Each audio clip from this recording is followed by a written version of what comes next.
네, 여러분 안녕하십니까. 반갑습니다. 송백석 교수입니다. 오늘은 세계 정치와 경제 10번째 시간입니다. 지난 시간에는 지구화와 인권 및 시민권이라는 주제로 같이 공부해봤습니다. 오늘은 성과 정치, 경제라는 주제로 같이 공부해보도록 하겠습니다. 그럼 먼저 오늘의 강의 내용부터 살펴보시죠. 오늘 이 시간에는 첫째, 페미니즘이 발견한 가부장제에 대해 이해해봅니다.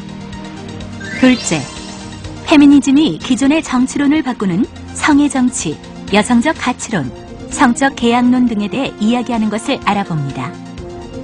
셋째, 현재 진행되고 있는 페미니즘의 가능성을 살펴봅니다. 예, 강의 내용 잘 들으셨습니까? 오늘은 우리 한국에서 페미니즘 연구의 권위자이신 한신대학교의 고정가피 선생님을 모시고 같이 공부해 보도록 하겠습니다. 선생님 나오셔서 감사합니다.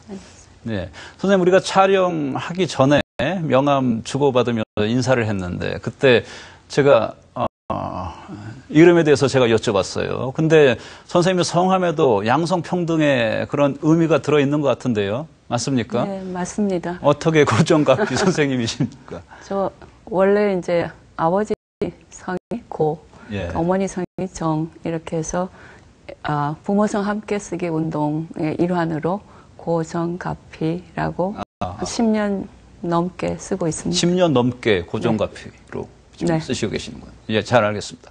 그렇다면 오늘 첫 번째 질문부터 들어가 보겠습니다. 보통 페미니즘 하면은 뭐 여성주의 뭐 이렇게 우리가 알고 네. 있고요.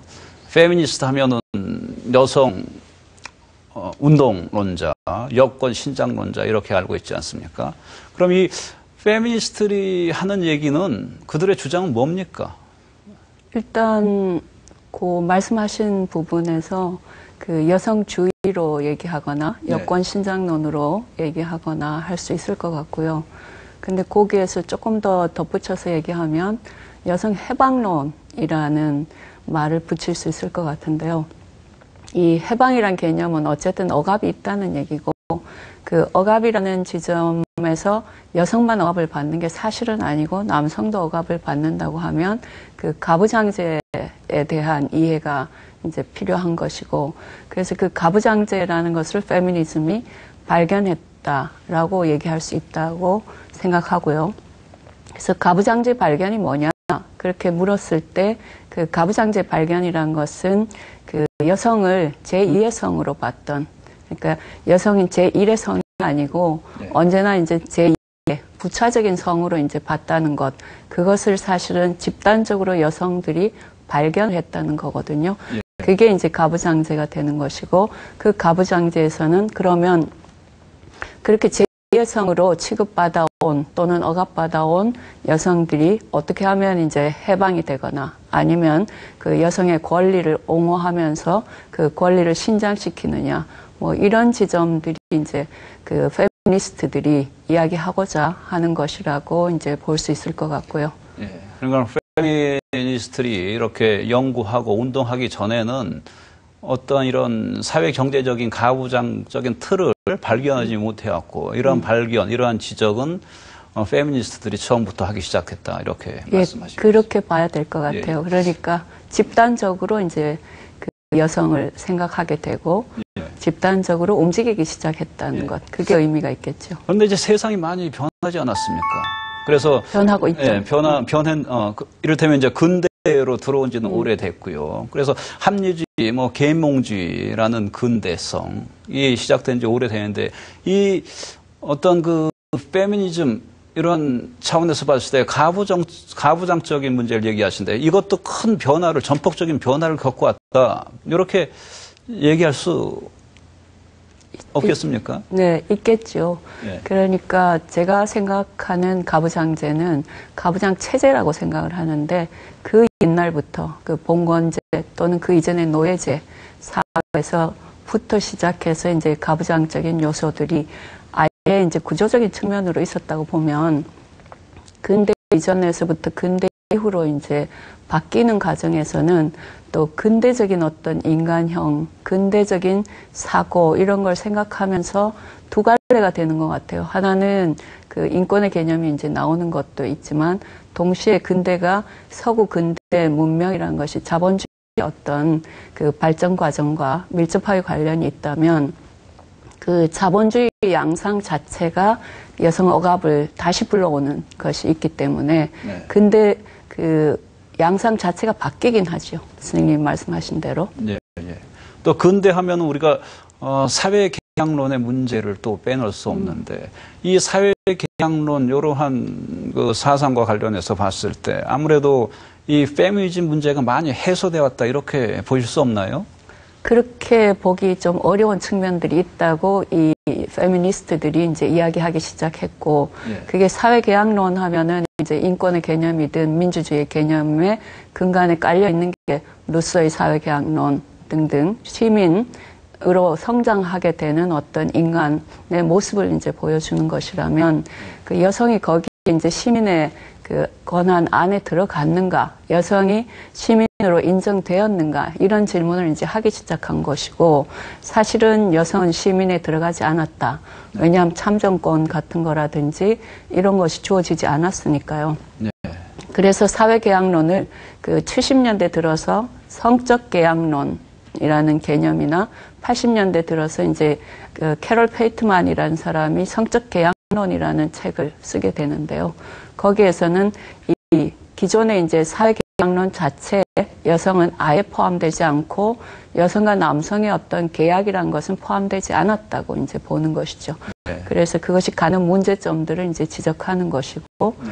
그 계약이라 그러면 개인과 개인 사이 이제 계약을 얘기했다면, 여기에서 이제 여성과 남성의 계약이라는 것, 예를 들면 결혼도 들어가고 뭐 매춘도 들어가고 그렇습니다. 근데 결혼을 예로 들어보면 결혼 같은 경우에는 그 결혼 당사자들인 여성과 남성이 사실은 서약을 하고 결혼 서약을 하고 사랑의 맹세를 하고 그런 걸로 근대 사랑, 낭만적 사랑에 기반한 결혼이 있지만 그것 자체가 정말 평등한 계약인가? 라는 질문을 하고 사실은 그건 계약이라고 말하더라도 쌍방 간에 당사자 간에 그 성립된 계약이라고 보기 어려울 정도로 불평등한 제도의 어떤 산물이라고 보고 있는 거죠. 예. 그러니까 근대성을 표현한다는 사회개혁론도 어떠한 페미니즘의 정신은 정확하게 반영돼 있지 않다 이러한 말씀하셨고요. 좋습니다. 그러면은 자 이제 처음이니까요. 페미니즘의 발전이 어떻게 개괄적으로 어떻게 점진적으로 발전이 이루어진 것 같은데 이 점에 대해서 좀 설명해 주시죠. 예, 1차 크게는 이제 제1의 물결, 제2의 물결을 이야기하는 걸로 시작을 한번 해보면 예. 그 근대 프랑스 혁명 이후에 그 인권의 개념이 생기면서부터 여성의 권리라는 개념이 이제 생기게 되고 그래서 여성 권리의 옹호를 이제 하기 시작하는 거죠. 거기에서 참정권, 그 시민으로서의 어떤 그 투표를 할 수 있는 정치에 그 참여할 수 있는 권한을 달라는 것과 다른 하나는 교육을 받을 수 있는 권리를 주장하게 되는 것이죠. 그래서 교육권과 참정권을 이제 주장하게 되면서 여성이 이혼할 수 있는 권리라든지 이런 것들을 이제 주장하게 되는 것이 제1의 물결의 이제 시작이라고 보는 것이고요. 네. 그런 가운데에서 이제 쭉 진행이 되면서 이제 20세기 들어와서 겨우 그 참정권을 얻게 되는 그러한 과정이 있고 그 20세기 중후반으로 가면서 그 68 그 혁명이라고 소위 말하는 네. 그 유럽의 그 68 세대들이 실제로 이제 여성들도 거기에 함께 했기 때문에 그 여성이 그 68 세대의 주역이 되지 못한다는 것을 발견하면서 실은 제2의 물결을 만들어내기 시작했다고 볼 수가 있죠. 네. 그럼 제3의 물결은 시작된 겁니까? 앞으로 시작됩니까? 어떻습니까? 앞으로 왔으면 하는 거지만 제3의 물결의 이야기를 지금 미국에서 간단하게 하고 있는데 제가 보기엔 굉장히 의심스러운 이야기라고 보고 있고요. 거기는 기존의 이제 억압의 개념에 대해서 여성들이 파워를 가지고 있다, 권력을 갖고 있게 되지 않았느냐, 그러니까 좀 다른 물결이 이제 시작되지 않느냐, 그리고 그 인종이라든지 민족이라든지 이런 차이들을 낳고 있는 그러한 지점을 그 여성들이 보게 되었다. 페미니즘이 보게 되었으니까 이제 좀 다른 방향으로 가고 있다. 그래서 이게 제3의 물결의 아닐까라고 얘기하고 있는 지점이 있습니다. 예. 그러면 전반적인 얘기와 같이 함께 한국적인 문제 잠시 들어가 보면 한국은 1물결, 2물결, 3물결에서 어느 정도 와 있다고 생각하세요? 제가 보기에는 이제 이 물결이 사실은 전 지구적으로 지금 진행되는 그 과정이 있다고 보는 것이고, 한국 사회도 70년대부터 여성학이 생기고 그러면서 이제 80년대 들어서면서 그 여성 운동 또는 이제 그 페미니즘과 관련된 서적들이 번역되기 시작하고, 이런 것과 아울러 여성 운동이 확실하게 이제 87 이전 80년대 초반부터 시작이 되어 독자적인 운동으로 가기 시작한 그런 물결들로 보면 지금은 제2의 물결의 연장선상에 있다고 볼 수 있을 것 같습니다. 예. 그나마 제2의 물결로 들어온 것만 해도 상당히 격세지감을 느낄 수 있지 않나, 이런 생각을 해보고요. 거기에 잠시 덧붙이면 이제 제2의 물결이지만 사실은 제도 싸움은 제1의 물결에 속한다고 볼 수도 있을 것 같아요. 이제 동등하다, 평등하다, 양성평등 얘기를 아직 하고 있는 상황이기 때문에 그 여성운동 자체에서 이제 제도적인 변화들을 기하면서 많은 제도들을 80년대 이후 90년대를 거치면서 만들어내 오는 과정은 어떻게 보면 자유주의 페미니즘의 그 연장선상에 있는 것도 있어서 따지고 보면 이제 제2의 물결까지 그 발전되지 않은, 진전되지 않은 지점들이 상당히 많죠. 네. 좋습니다. 제가 들어오기 전에 선생님 책을 물론 읽어봤고요, 사회자로서. 그런데 재미있는 내용 중에 하나가 급진적 페미니즘, 또 생태적 페미니즘 얘기를 하시더라고요.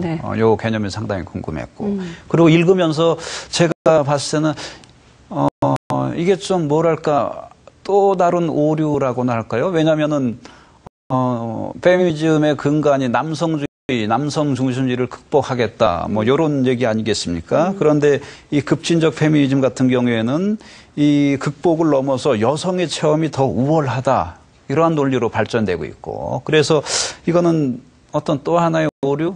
남성 중심적인 시각인지 모르겠어요, 제가 얘기하는 것이. 어쩌면은 또 하나의 오류, 아니면 좀 오버하는 거 아니냐, 이러한 생각까지 제가 해봤는데, 어떻게 얘기할 수 있습니까? 이제까지 오버해온 남성의 시각으로 보면 약간의 오버나 오류로 보일 수도 있을 것 같은데요.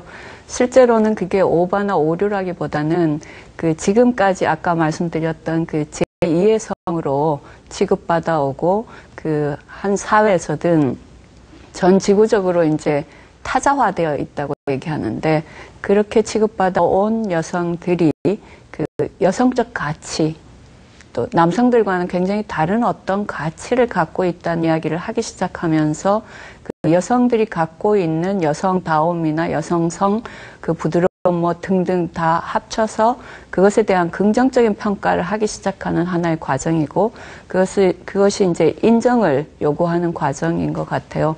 그래서 그걸 오류라고 보기보다는 투쟁의 한 일환이라고 이제 보는 것이 좋을 것 같습니다.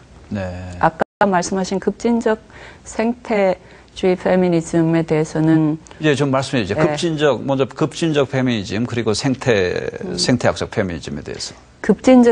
급진적이라는 말에서 나오는 것처럼 아까 그 68세대 이후에 70년대 들어서면서 이제 이론과 운동들이 확실하게 이제 여성 중심적인 운동들이 이제 진행되기 시작했던 거고, 그래서 그 안에서 이 성을 중심으로 해가지고 모든 것들을 바꾸는 작업이 시작이 된 거거든요. 그러니까 그 막스주의 전통이 있다면 그 막스주의를 바꿔가지고 성의 변증법으로 바꾼다든지, 정치에다가 성을 집어넣는다든지, 그래서 성의 정치, 그때까지만 해도 정치하면 그렇게 성이 정치와 관련될 거라고는 생각을 안 한 거였던 거죠.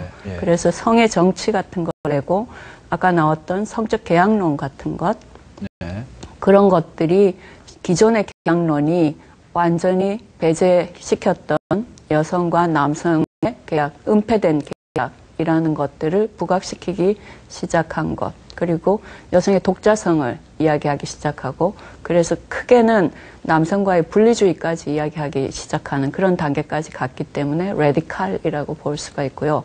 에코페미니즘은 에코페미니즘, 생태학적 페미니즘 들어가기 전에 좀 여쭤보고 싶은 거, 상당히 조금 어려워지네요. 그런가요? 그러니까는 그동안 정치학이라든가 여러 가지 사회 이론이라든가 요거를 공부하는 데 있어서 성 문제, 성, 젠더 개념을 접목시켜서 세상을 새롭게 보기 시작했다. 이렇게 얘기를 하시는 것 같고. 네, 그렇다. 그 맥락에서 이제 성과 정치. 그리고 또 한 가지 성의 변증법이라는 얘기를 하신 것 같은데 이 점에 대해서 어떻게 막스주의가 네. 어떻게 성, 젠더 문제와 또 페미니즘과 연결이 될까 궁금한데 요즘 어려운 것 같아 좀 살짝 소개를 해 주시죠. 그 페미니스트들 안에는 사회주의 페미니스트, 막스주의 페미니스트 군이 있거든요. 그 입장을 그렇게 갖고 있는 사람들이 70년대, 80년대에 서구에서 이제 본격적인 활동을 시작했고 그 가운데에서 성을 생각하더라도 이제 계급을 생각해야 된다고 생각한 사람들이 그 사회주의 페미니스트 계열이고요. 네. 막스주의는 계급, 자본주의가 해결되면 여성의 해방도 가능할 것이라고 이제 생각한 쪽에 가깝다고 얘기할 수 있을 것 같고, 아까 말씀드렸던 성의 변증법은 여성 해방과 관련해가지고 레디칼들이 이제 얘기하기 시작한 건데요. 그 성의 변증법은 애초에 태초부터 남녀가 계급으로 형성되었다. 그래서 네. 성별 분업이 있어 왔다. 네, 성 역할을 확실하게 나누었다. 이런 말씀을 드릴 수 있을 것 같습니다. 그러니까 막스주의의 중요한 개념은 그리고 역사 발전의 뭐 법칙 얘기를 하는데 변증법적인 이러한 그 뭐 시각을 성 문제에 네, 그렇죠. 발전시켰고 네. 그러니까 남녀 간의 계급 투쟁처럼 남녀 간의 그렇게 성의 투쟁의 역사다. 그렇죠. 이렇게도 보는 것이 아닌가 생각되고요. 네. 좋습니다. 그럼 생태학적 페미니즘으로 넘어가죠. 이 점에 대해서 좀 설명해 주시죠. 생태 에코페미니즘이라고 얘기한 그 생태주의 페미니스트들은 일단 여성적 가치라는 걸 중요하게 생각한 거죠. 인식론적으로 생각으로 들어가면 근대 아까 말씀하셨지만 근대의 어떤 서구 문명이라는 것 자체가 남성 중심적이라고 본 거고 네. 남성들이 그렇게 큰 건물을 짓고 또 크게 그 자본주의 어떤 문명을 만들어냈다고 이제 보면서 그것이 갖고 있는 폐해를 지적하면서 지금 여성적 가치를 어떻게 그 돋보이게 하기 시작해야 되는가를 생각하게 된 거죠. 네. 그런 생태학적이니까 생태 에코니까 어떻게 우리 지구 자연하고 관련이 어떤 점에서 관련이 있습니까? 좀 얘기해 주시죠. 일단 자연의 억압이라는 것하고 여성의 억압을 같이 놨어요. 그럼 환경 파괴라든가 이런 네. 환경 파괴나 자본주의가 파괴하고 있는 이 양상들에 대한 비판 자체가 여성적인 어떤 가치로 다시 새롭게 어떤 문명의 전환이 가능할 거라고 이제 보고 있는 거죠. 예, 생태학적 페미니즘과 관련해서 자료를 준비해 오신 걸로 알고 있습니다. 그것으로 좀 설명해 주실까요? 네. 앞에서 말씀드린 것처럼 자연의 능욕하고 여성의 능욕, 그러니까 폭력적인 어떤 상황들, 그러니까 남성들이 만들어 놓은 그 폭력적인 상황들에 대한 그 문제 제기를 하기 시작한 게 에코페미니즘이라면 그 부분에서 그 페트라 켈리라는 독일 녹색당을 창시한 그 사람이 말한 것을 자료를 보면서 한번 설명을 드리겠습니다. 네. 자료 화면에 나타나는 그 여성적 가치의 중요성이란 부분이 그 우리는이라고 하는 우리는 여성들을 지칭하고요. 이 페트라 켈리가 얘기한 부분에서 우리는 우리 자신의 가치를 기준으로 일을 해야 하며, 그러니까 남성적 가치를 기준으로 일을 해야 하는 것이 아니고 여성적 가치를 기준으로 일을 해야 한다는 것이고 그 가치들이 남성의 것만큼 영향력을 갖도록 해야 한다. 그러니까 비인도적인 것이든 아니든 가리지 않고 모든 직업에 여성이 접근하고자 하는 것은 페미니스트 논리부가 될 수 없다.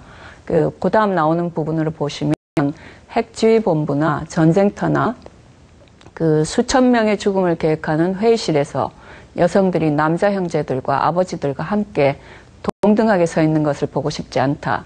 그러니까 이 비인도적인 상황, 전쟁을 만들어내거나 전쟁에 군인으로 가거나 군대에 들어가거나 하는 것 같은 것들을 얘기할 수도 있을 것 같아요. 여성이기 때문에 최초의 누구누구, 최초의 비행사, 최초의 누구, 최초 여성 군인, 장교, 뭐 이런 식으로 얘기하는 것하고는 굉장히 다른 그 이야기가 될 것 같은데요. 네. 그 페트라 켈리 말 자체가 그 여성적 가치를 그 존중해야 된다는 얘기죠. 예. 그러니까 지금까지 계속 페미니즘을 공부해오고 있는데 종합적으로 우리가 정리를 하자면은 남성 역사상에 그리고 사회적으로 남성 중심적인 사고방식을 깨는 것이 중요한데 그럼 좀 더 구체적으로 어떠한 것이 남성 중심적인 사고방식이고 그러한 것이 우리 주위에는 어떠한 것들이 있는 것이고 그리고 또 어떻게 어떤 방향으로 깨나가야 되는 것인가 한번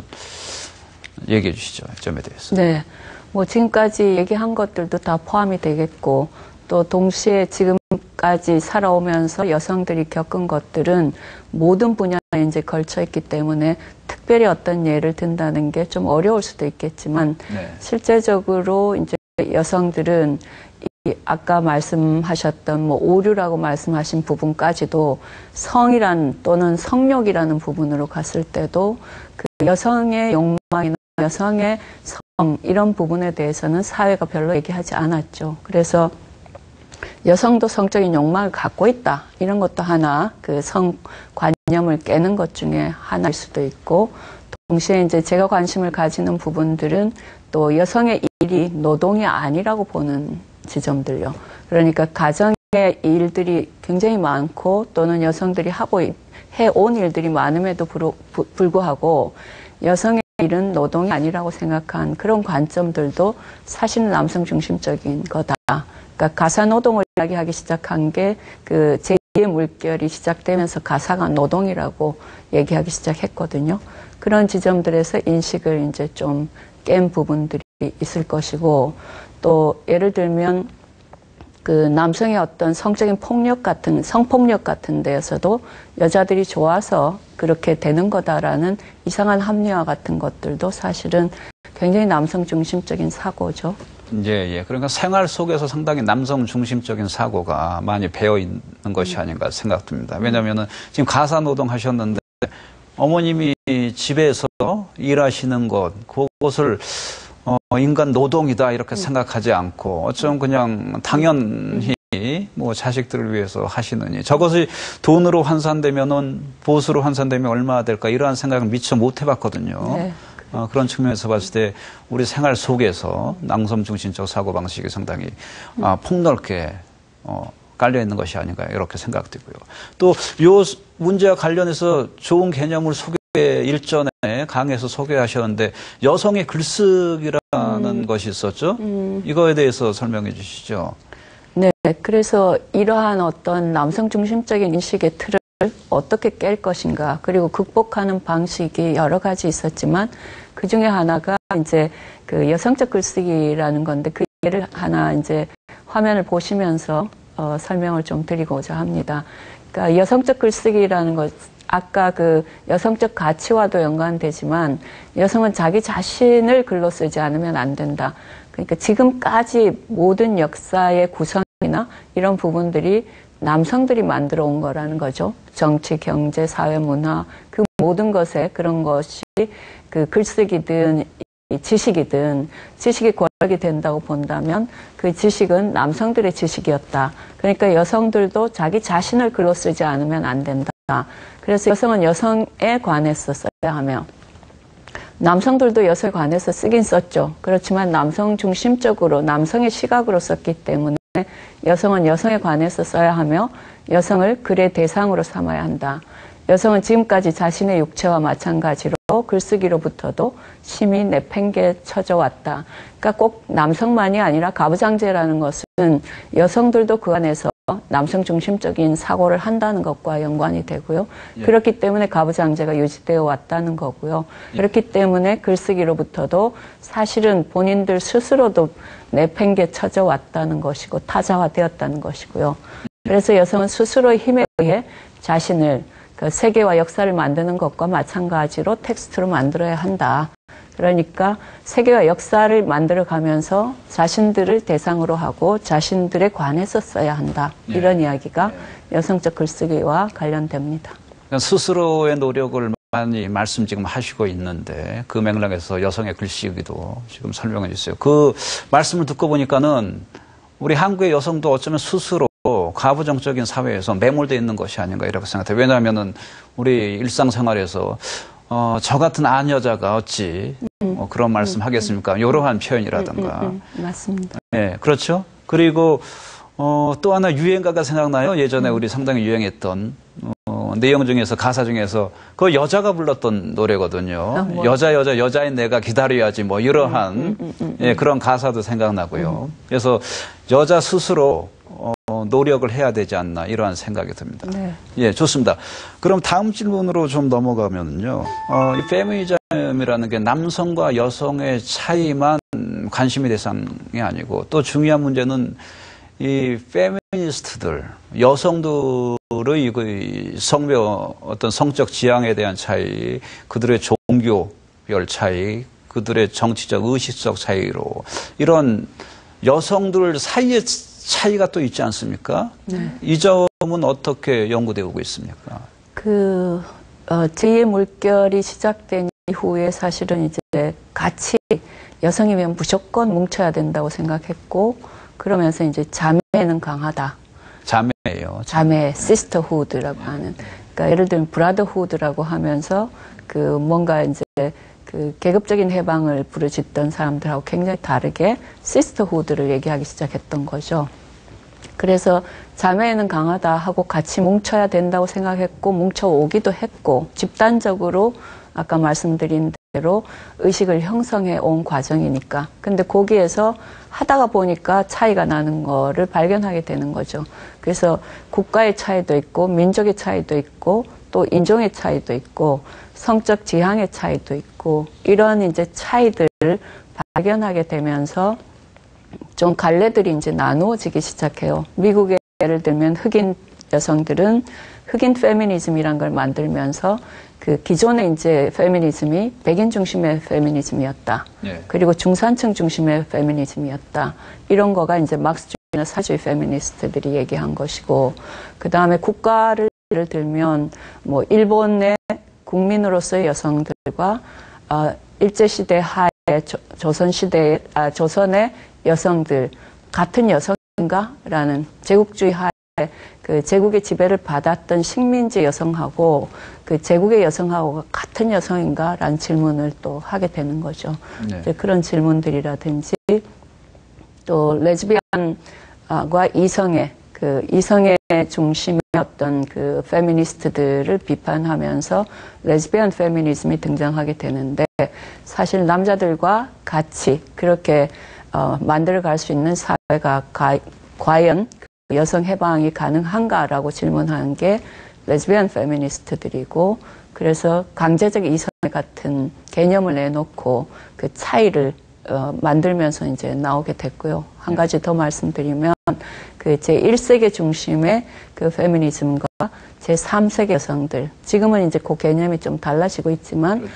제3세계 페미니즘이라는 것도 등장하게 됐죠. 네, 그렇다면 이런 페미니스트들 간의 차이가 있는데 이러한 차이를 글쎄 절충이라는 표현이 적절할지 모르겠습니다만은 그런 차이를 해소하고 한 방향으로 이렇게 결집한다고나 할까요? 이러한 것이 전략적인 차원에서 봤을 때 페미니즘 운동을 좀 더 가속화시키고 효과적으로 만들 수 있을 것 같은데 그러한 노력 어떠한 조짐은 계속 일어나고 있는 겁니까? 여전히 이제 크게 보면 이제 남성 중심적인 어떤 문화 내진 정치 경제와 관련해서는 성주류화 전략이라는 게 있었고 네. 지금까지 이제 있어 오고 있고요.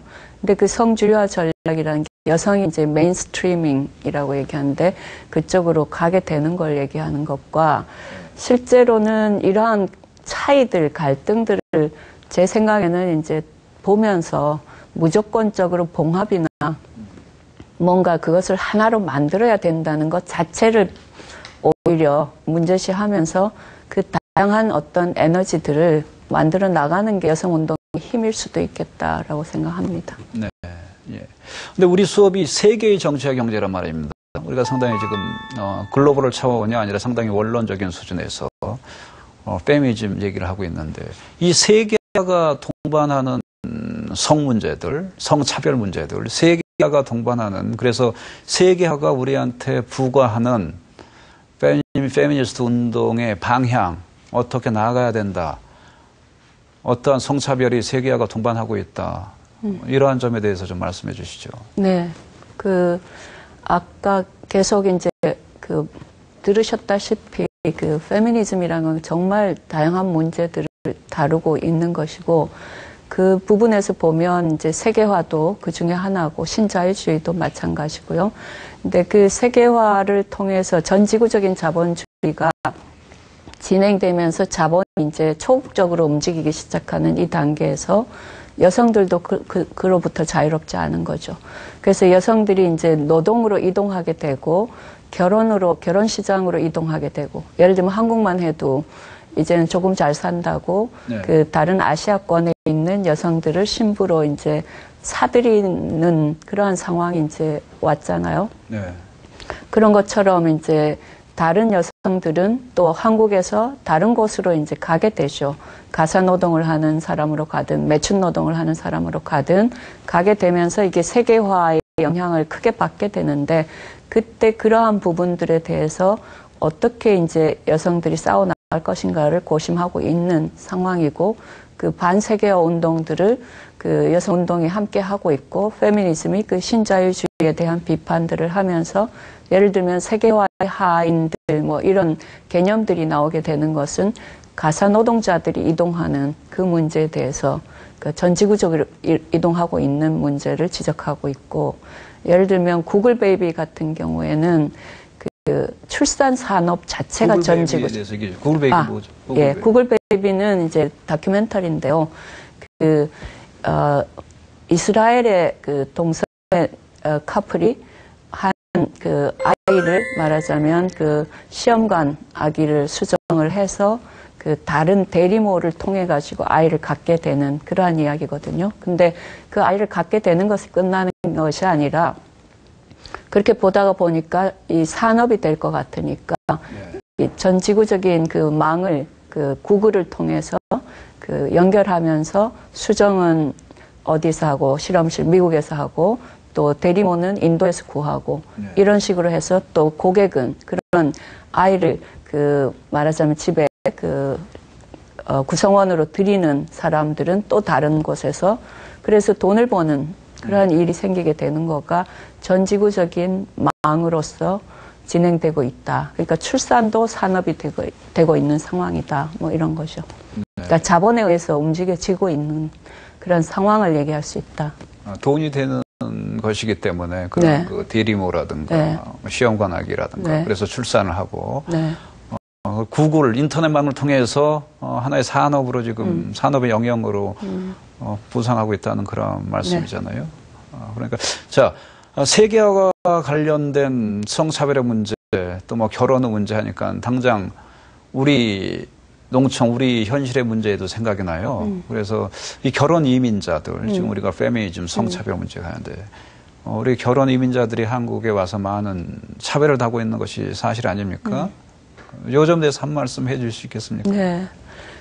지금 여성운동 쪽에서는 어쨌든 이주 결혼, 이주 노동, 이런 이주해 오신 분들과 함께 이제 많은 일들을 하고 있죠. 네. 그렇지만 여전히 이제 남편의 이제 폭력의 대상이 되어서 아파트에서 뛰어내린다든지 그런 고통 속에 사는 분들이 이제 많은 현상이고, 그럴 때 한국 사회에서 주로 이제 다문화 가정 이야기를 많이 하게 되는데, 그런 다문화라는 개념보다는 훨씬 더 직접적으로 이 이주하신 분들의 노동권이나 생존권 같은 것들을 이야기해야 된다고 생각을 합니다. 네, 좀 더 아주 진일보한 발전이 있어야 될 것이다 이렇게 얘기를 해주셨고요.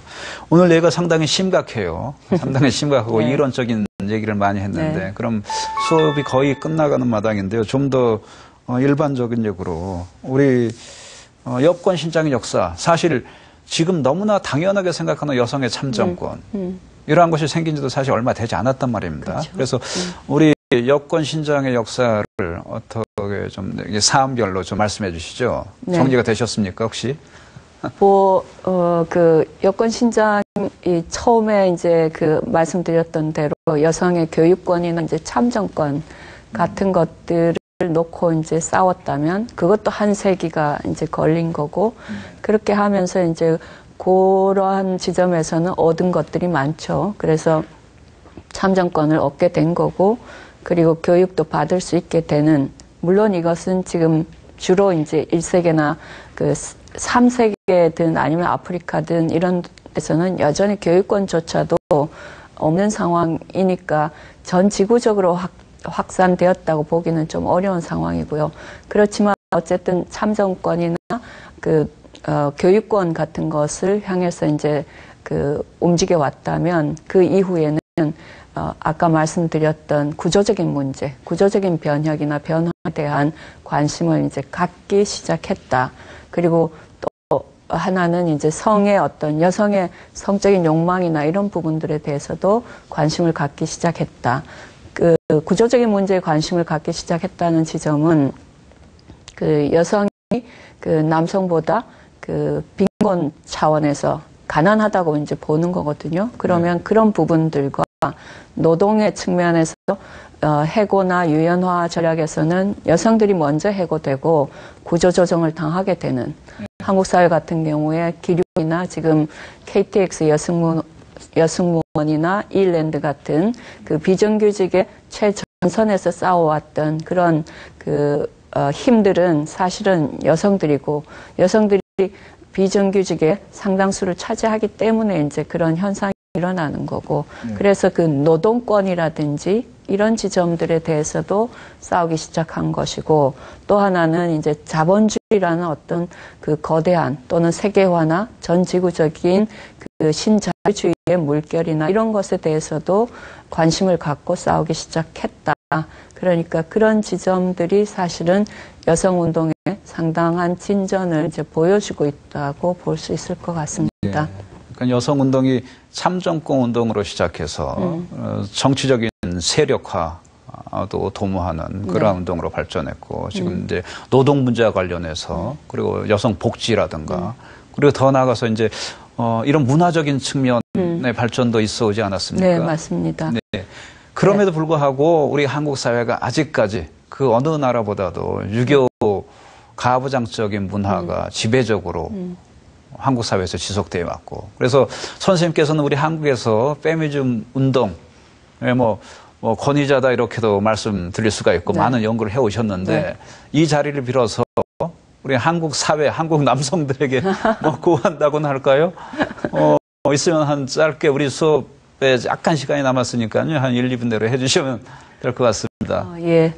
여성들이 아까 말한 여성적 글쓰기라든지 여성의 문화를 만들어낸 작업들, 아까 잠시 말씀드리지 못했었는데, 여성 영화제라든지 다양한 문화적인 움직임들을 해왔는데, 이제 제가 생각할 때는 지금 이 시점은 남성들도 페미니즘에 관심을 갖고, 남성들도 페미니스트가 되고, 그렇게 하면서 가부장제가 어떻게 움직이는지를 좀 보았으면 좋겠다는 생각을 합니다. 그러니까 가부장제라는 게 꼭 여성 억압이기 때문에 여성 해방만을 이야기하는 거다. 이게 아니고 가부장제는 남성들이 군대를 가게 되는 예를 들면 강제적으로 군대 가는 것도 남자의 역할로 놓았고 그게 가부장제라는 거죠. 그러니까 남성들도 페미니즘에 직접적으로 개입하고 관심을 갖고 여성운동을 함께 해나가는 그런 주체가 되기 시작하면 좋겠다고 생각합니다. 네. 그리고 이제 남성에 대해서 한국 남성들한테 얘기해 주시고 혹시 이 기회를 위해서 아까 여성적 글쓰기라든가 여성 스스로 노력해야 된다 이렇게 얘기를 하셨는데 그 맥락에서 또 한번 얘기해 주실 거 있습니까? 여성들요? 예.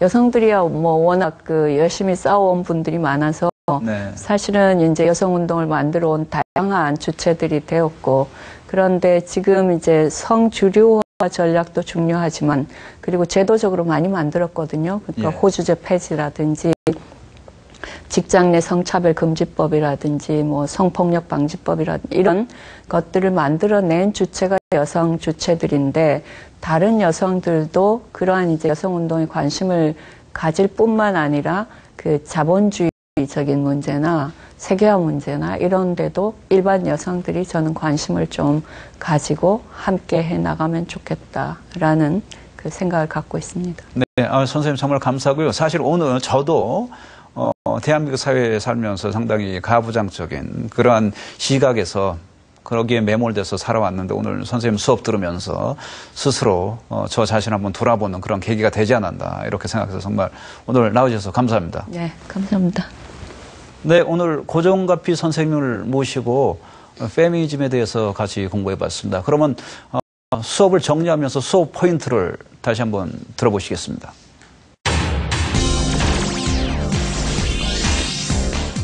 페미니즘은 가부장제를 발견했습니다.